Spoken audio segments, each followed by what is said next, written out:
Hey, everybody. Welcome to episode 4 of Your Mother Ate My Dog, the podcast. I'm your host, Josh. He's your host, Jesse. And today we are talking about a little known Canadian superhero movie. And I say that in quotations. I just want to start this off by saying that we are now on Instagram at Your Mother Ate My Dog Pod, where people have been great at giving us some constructive feedback, most notably my mother, who was kind enough to tell me that it wasn't funny enough, and maybe we should incorporate more jokes. Okay. Maybe make it more like a true crime podcast because that's what she likes to listen to most.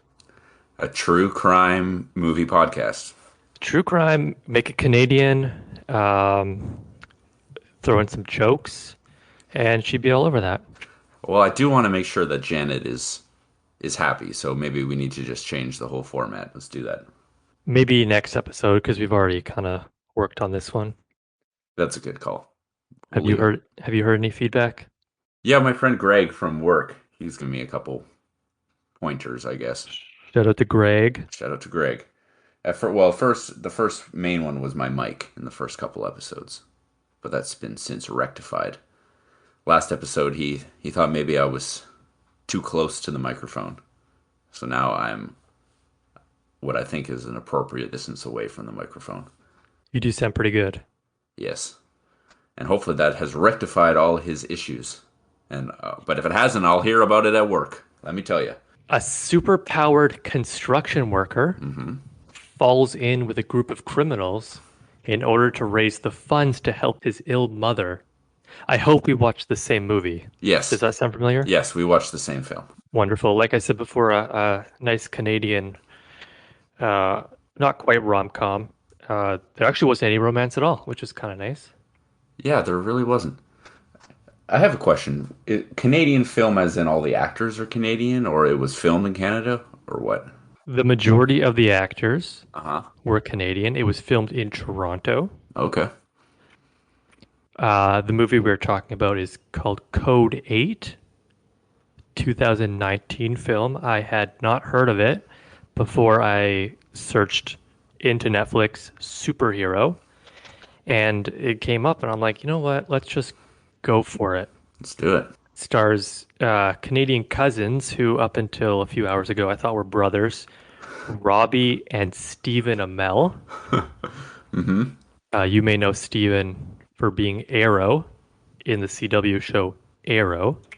And Robbie, I mean, he's been in a lot of stuff. He was one of the Murtaugh kids in Cheaper by the Dozen two. Sorry, Cheaper by the Dozen two. Oh, my A bit of favorite. bit of a stroke there.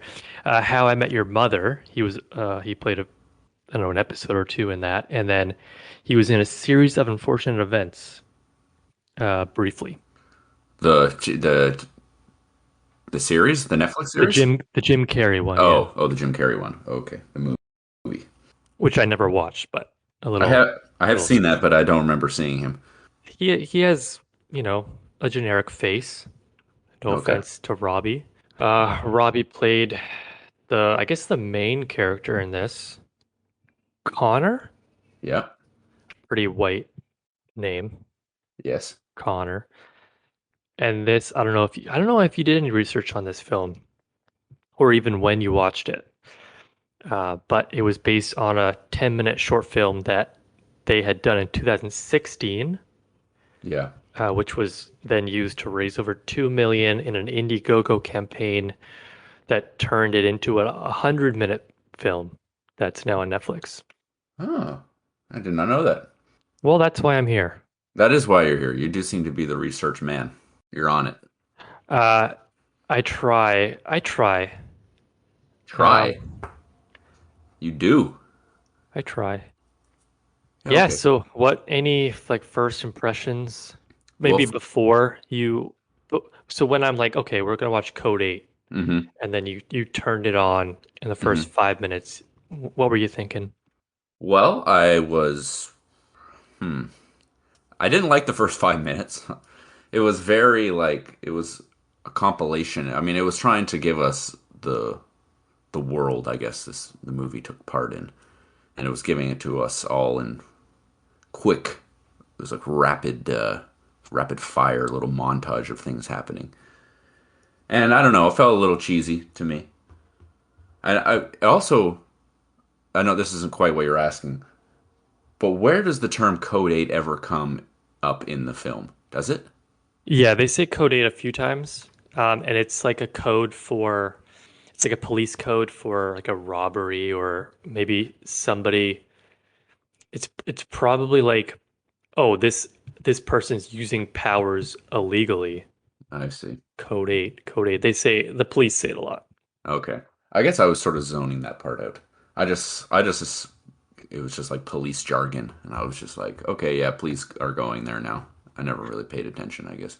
One of the things I like to look for in movies is when they say the name of the movie in Hmm. the movie. Um, I don't believe they ever said the word primer in primer. No. They definitely said the one in the one. Yes. Um, and then, of course, they had to say said Green Lantern in Green Lantern. But I definitely Yeah. heard Code 8. They said it at least two times. Oh, well, that's my fault for not noticing. But yeah, just like you, I had never heard of this movie at all. And I also have never, I guess I saw one of the actors in Series Unfortunate Events, but I hadn't heard of any of those actors. You never watched Arrow? No, I don't watch any TV shows, like at all. So I know what that show is, but I've never watched it. And because I watched this movie last night with my girlfriend, and she's like, "Oh yeah, I recognize him from that show and her from that show," but I just no, hadn't seen any of those. Was one of those shows Fast and the Furious? The movie Yeah, the movie. is one that one of the shows she watched. Well, so one of the cops, or like the detective guys, the main Uh huh. detective guys was from Fast and the Furious, Oh, the nice cop or the mean cop? the nice one. Oh, okay. I will say he was probably like one of my favorite characters in this movie. I thought he was a good actor. They did a good job at making us feel sympathetic towards both the cops and like the two main guys, Hmm. which was a nice touch. Yeah, I thought so. This is, yeah, oh, an interesting movie overall. Yeah, it was, I guess, different in some ways. I didn't love the whole thing. Yeah, I had fun with it, but it wasn't like I wasn't crazy about it. But it was just kind of like it wasn't supposed to be like, this high art film. This was supposed to be like an action film, I guess. Which, It it had like a Canadian feel to it. Like you could kind of tell, oh yeah, this will be on CTV in a few years. oh yeah, no, I definitely can see that. It had a $15 million budget, which makes sense because of all these drones and those robot cops, Yeah, the Guardians. the Guardians. Yeah, Yeah. they were pretty cool. But box office only made $150,000. Yeah, I saw that. I was I that's like the extent of my research. I'm like, well, I wonder how this film did. I hadn't heard of it and it didn't seem to do great. Well, I assume it was because it wasn't like really in theaters all that much. Yeah, But I also did wonder that like if it went straight to Netflix or something like that. Or it was just like a TV movie. well, yeah, I think it did. It had a few because it was an Indiegogo campaign. Hmm. They did a few premieres to fulfill their obligations to the backers, Right. and then I guess that was from that money was from those, Hmm. and then it just went to Netflix in 2020. It's been sitting there ever since. Um, kind of getting ahead of ourselves, but there is a sequel in the works. In the works. Okay. Well, they're probably doing it right now. Oh, Code 8 2. Code 8 too. So yeah, I don't have a lot of notes for this movie. Uh, I thought it was okay. Hmm. Um, it wasn't, I mean, for a superhero movie, again, in quotations, it followed a pretty original storyline. Yeah, It totally. kind of like a backward superhero movie where uh, nobody, like, it's like blue collar. You use it to build homes. Right. There's no people like going around fighting crime or like being overly evil and destroying Right. buildings and stuff like that. Yeah. But still, these guys are just trying to earn a living, Hmm. and the police are all up in their business. For some reason, one of the first scenes, they bust a construction project, just gun down the poor guy. Yeah. For what reason? I don't know. Just because he had powers. I'm a little curious what how yeah, that 10-minute short movie, the short what's the word I'm looking for? Short film. That what was in it that was so compelling that they got all those backers. I mean, like it maybe there was a lot going on in it, but I haven't seen it, but it didn't the whole movie as a whole, like when it became 100 minutes, it wasn't. I don't know. It just Was wasn't. worth $2 million for you? No. I did watch a little bit of the 10 minute. It's on YouTube. Okay. I watched a little bit of it. It it was filmed pretty well. Like it looks movie quality, Mhm. but it just looks like we're watching the same thing. Okay. So the beginning of it, um, it starts on a drone and it kind of builds up the same way without the fast moving pictures that you were talking about how they didn't quite like that. But Yeah. it starts with him like rifling through his mother's mail and seeing all these overdue notices. So it's like, okay, we see that they're having financial trouble. And Yeah. then it cuts to the group of them outside of the place where they have to wait for trucks to come and offer jobs. Oh yeah. And then they get a job, and that's kind of where I stopped watching because I'm like, oh, this is just like the same. I don't know Uh, how they cut it down in 10 minutes, but yeah. it's following the same kind of situation. The bad cop is actually his friend in the short film. Oh. Oh, interesting. But I thought bad cop did a pretty good job at being bad cop. It's definitely what was a bad cop. I did like in the scene where they had him in the police station questioning him. Yeah. I love their outfits. The long sleeve shirts with words down the sides of the arms. Yeah. It's the future. The future, man. Very futuristic. What did you think of like the plot? Like did it feel like super defined to you, or was it kind of like it all sort of blend together and there wasn't really a beginning, middle, end, or what did you think? I thought like the story itself is something we've kind of seen before. Like the main character, Connor, had a very strong motivation, which kind of carried it so we kind of knew where things were going. Like, Yeah. hey, my mom's sick, we need money. And work isn't working out for money, but crime does pay. So let's see how much we can go. And then we get into this nightclub, this classic the bad guys are working out of a nightclub Yeah. or a strip joint, Hmm. if you will. So like it seemed pretty familiar. They had to. There was one big job which paid to fix everything. Yeah. Definitely Um, definitely felt like something I had seen before. Didn't yeah, didn't feel very original to me. The originality, I guess, came from a good portion of the population having these abilities. yeah, and the ending was kind of different than I thought it was gonna go.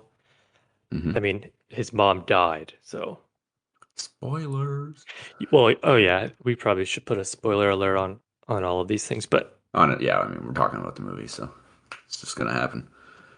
um, so I think if this movie was a classic cut and paste film, his mom wouldn't have died. She would Right. have been saved. That's true. Everything would have been good. But the fact that his mom died probably does set up the sequel because if she survived, why would you need to keep doing this? Yeah. Like if she was fixed. Yeah. I was, I got the appeal of like these all these people having different powers, but it didn't really feel like it added all that much to the movie for me. It was just like it was just somewhat interesting, but it didn't really take the focus of the narrative either. Like I was too focused on it being, oh yeah, his he needs money and he turns to whatever he needs to do to make that money, and not so much like, oh, they have cool powers. I don't know. That was, and I thought they could have done a lot more with that. Yeah, and at the beginning they said 4% of this city has powers, but it seems like everybody has powers. It sure did, yeah. Some good electricians out there. I don't know what the other guy's power was. He could You mean like Garrett? yeah, Garrett. He could like hold You like like move? wind. Is it wind? I don't know. You just like move stuff. I guess I don't know. It was not super defined. And then the healer. The healer, apparently the only healer that exists. You definitely couldn't have found someone else like that. Yeah, she didn't really have a good storyline. She wasn't a very sympathetic character in a way because like she was pretty one note. Like everybody just It was. used her to heal, and then that was it. Yeah, there was almost like I also felt a lot more could have done with her character, Nia. Like you could tell she was going through some turmoil, but I wish there was more for her. Like I just wish she had been given more opportunity on screen to maybe fix things up in her life or get some sort of yeah. I don't know. I kind of liked the idea of her as a character and the position she was in, and like, but then it just kind of like fizzled out and didn't really have any sort of satisfying end to her storyline. Yeah, not a lot of character development. She didn't really drive anything. Yeah.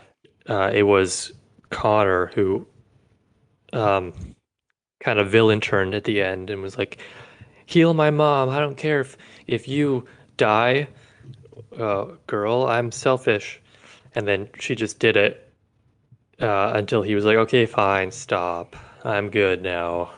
Yeah, You don't have." that scene was a little bit.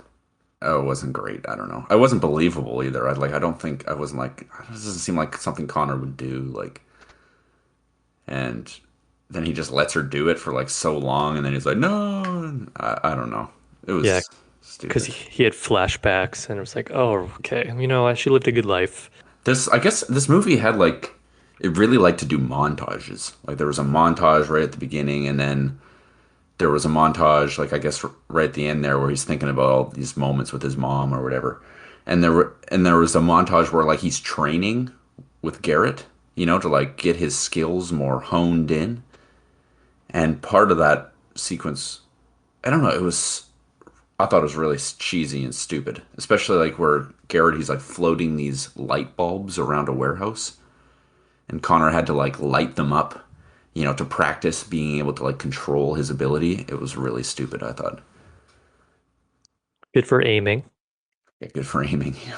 I don't know. I just like, okay, light bulbs. I don't know. I don't know. It took me out of it. I started laughing because I thought it was really stupid.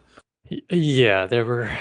I think that just is the Canadian aspect of it too. Like it just didn't feel like a big production, even though it Yeah, yeah, was. that's true. I can see what you mean. Um, I mean, on that note, though, the acting, um, it wasn't terrible. Like, nobody really stood out for bad performances, like Hmm. really bad performances, but there were some cringy moments for sure, especially the main villain. Sutcliffe. Sure. Yeah, Sutcliffe. The neck tattoo guy. Yeah, Yeah, he wasn't great. And then that led to the end of the movie, which I thought wasn't also wasn't great because he just died yep. He just very died. easily. Yes. Just, oh, I've been shot. So, like, I said this in the Green Lantern, but I wanted that big good versus evil fight, which we kind of got with Rhino, the only name I remember, the big old bald man, Yes. which was fine. Two against one. He was never going to win that fight.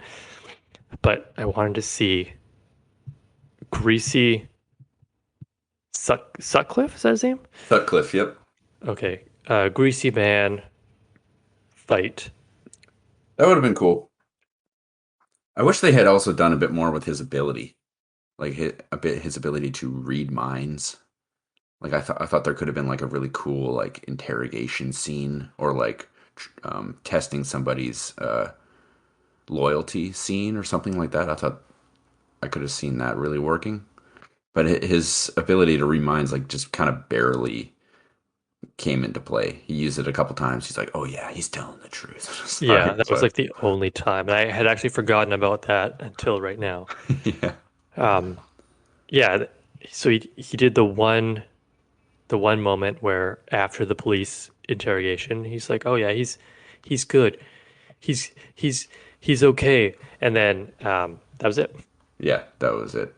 There could have been such a cool scene with like testing loyalty and stuff like that, but yeah, no, it almost he almost could have not had that ability and wouldn't have changed anything. The Amel cousins, they starred in it, but they didn't actually write it or anything. So Mm. you can't really blame them, I Hmm. guess, which I do still. I, I I still blame them. well, I'm curious about how when you searched into Netflix superhero that this movie came up. Would you call it a superhero movie at all? Um, that's a great question. Um, I think it only came up because in the description Hmm. for Netflix, it does say the word superhero in it. I had to scroll down quite a bit to get it Right. because you put superhero and you get your the ones The big ones. the big ones, and I didn't want to do a big one. I wanted to do kind of one I never heard of before, Hmm. and so maybe four or five scrolls down, you see it. Well, yeah. I don't know. Overall, I thought it was well, I don't know. Let's do our scoring, I guess, if you're ready for that. I am ready for that. I did touch on pretty much everything, Hmm. but I'll give it a 6 for originality. This is one that I kind of went back and forth on because it is a superhero movie and follows a pretty safe storyline. Hmm. Um, but I mean, there were some twists, and his mom died, so it wasn't exactly obvious how things would work out. So I gave originality a 6. Yeah, I thought it was there was some originality there, and I did like how I did like the power thing, but I'd wish it was used more and was kind of came more to the forefront. Yeah, I'll give it a 5. It was cool seeing their powers. The story like was pretty formulaic, but there was some twists and turns, and there was a cool part with like the psych, that drug that was coming out of like the spinal fluid of the people who have these powers. I've never heard of anything like that being used in a film. I thought it was kind of a weird concept, but it kind of worked. I wish also again I kind of wish they used that part a little bit more because that was one of the more interesting concepts. But so yeah, I'll go right down the middle, 5. Okay, what about ending? The ending, okay, after the moment that Sutcliffe dies, and I guess there is that scene where Nia tries to save Connor's mom. I can't remember what happens after that. Like it just the ending just wasn't very impactful, I guess. I remember those two things, and Sutcliffe dying wasn't as like a satisfying moment as I would have liked. And like I said, that scene with Nia and Connor's mom was not that. It was just I didn't wasn't that believable. And so for ending, I give it maybe like a 3. Interesting. Okay, so the ending. Connor goes to visit his dad's grave. He says something like, uh, "If I'm, if I'm, if I'm going a little sideways, feel free to nudge me in the right direction or something like that. Not all that memorable. Hmm. Nia goes to prison and meets with her dad, maybe? I don't know. Oh, Some right. large man comes out and sits at the same table, and they just smile. And that's actually where the film ended. Uh, Garrett, before that, got a new car because his old car got shot up. So he goes to this place near the water, maybe, and meets with like the really old bad guy, like the real big boss, and gives him double of what Sutcliffe owed him. Oh, And right. then was like, there's still work to do. And then the old man was like, I'll let you know. Switch is setting up for a sequel. Right. I remember now, but still not all that memorable. Yeah, fair enough. I gave it a six as well, mostly because of his mom dying. If his mom didn't die, then I think it would have been a lower score. I don't know if it would have been a three, but Mm-hmm. I wish the guy, the greasy neck tattoo man, uh, gave it a little bit of a fight. Tried harder, Yeah. but whatever. Expectation. I gave this an eight because Okay. I had little to no expectation going into this movie. I knew it was a Canadian film with a lot of names and faces I wouldn't recognize, and I was kind of pleased. I didn't hate it. Hmm. Yeah, I think maybe I'd go like maybe a 6 or 7. Maybe leaning towards a 7.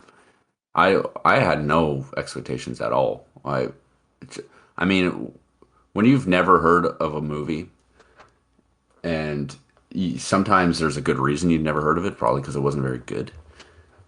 But that's basically all I knew. I was like, well, maybe it's not going to be great, and it was okay. So yeah, let's go for a 7. It was okay. It was okay. Do you know what was also okay? The What? acting. The acting Mm-hmm. was okay. I Mm-hmm. gave that a six, a little better than average. I mean, the two MLs, they've been in stuff. They know how to act. Yeah. The other ones, they've been in stuff too, I'm sure. Yeah. They weren't terrible. They weren't. Some was, like I said, a little cringy, but overall, it was a fine performance. It was an okay performance. It was a six. Yeah, I think I'm right on board with you. There was some cringe moments with the acting, but wasn't that often. And some decent performances. Yeah, I think I'll give it a 6 as well. I thought the bank teller was the MVP of the movie. Yeah, she was Score, pretty convincing. Yeah, pretty convincing. Score out of 10. I'd probably give it a 5, just right down the middle.